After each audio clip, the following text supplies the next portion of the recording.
Hi friends, இந்த வீடியோவில் என்ன பார்க்க போகிறோன்னா 1 வீக் ஸ்நாக்ஸ் ரெசிப்பியில் இன்றைக்கி டே 2 தான் வந்து பார்க்க போகிறோம். வீட்டில் இருக்க பொருட்களை வச்சுட்டு ரொம்ப டேஸ்ட்டாக ரொம்பவே ஈஸியாகவும் பண்ணிடலாம்.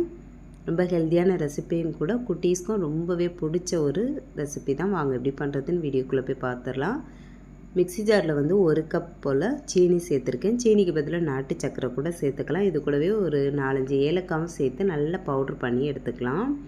இப்போ இந்த பவுட்ரு பண்ண சீனியை வந்து ஒரு பாத்திரத்துக்கு மாற்றிக்கிறேன். எந்த கப்பில் சீனி எடுத்தோமோ அதே கப்லேயே வந்து 2 கப் கோதுமை மாவு சேர்த்துருக்கேன். கோதுமை மாவுக்கு பதிலாக நீங்கள் மைதா கூட சேர்த்துக்கலாம். கோதுமை மாவு சேர்த்து பண்ணும்போது ரொம்பவே ஹெல்த்தியாக இருக்கும்.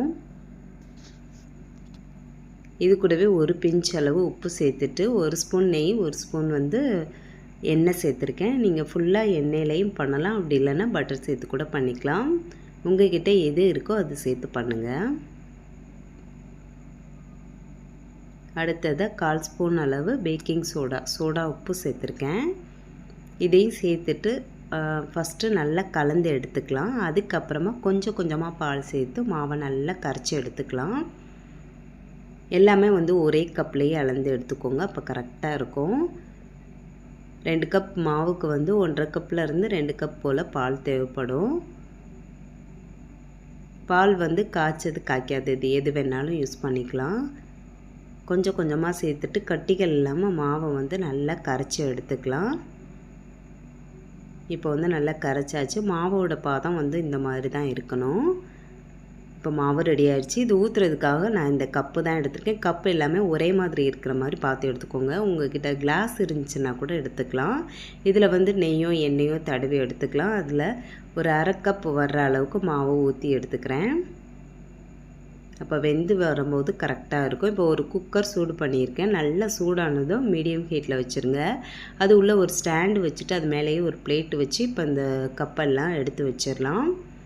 வச்சுட்டு மூடி போட்டு விசில் போடாமல் 25லேருந்து 30 நிமிஷம் வேக வச்சு எடுத்தோம் அப்படின்னா சூப்பராக வந்து கப் கேக் ரெடி ஆயிரும். செக் பண்ணுங்கள். அப்படி வேகலை அப்படின்னா கூட ஒரு 5 நிமிஷம் கூட வேக வச்சு எடுத்துக்கலாம். நல்லா வெந்ததுக்கு அப்புறமா நல்லா ஆற விட்டுருங்க. ஆறுனதுக்கப்புறமா இந்த சைடெல்லாம் எடுத்து விட்டோம் அப்படின்னா ஈஸியாக வந்துடும். இதில் நீங்கள் வேணும் அப்படின்னா டூட்டி ஃப்ரூட்டி சேர்த்துக்கலாம், நட்ஸ் சேர்த்து கூட செஞ்சுக்கலாம். ரொம்பவே ஹெல்த்தியான ரெசிபி.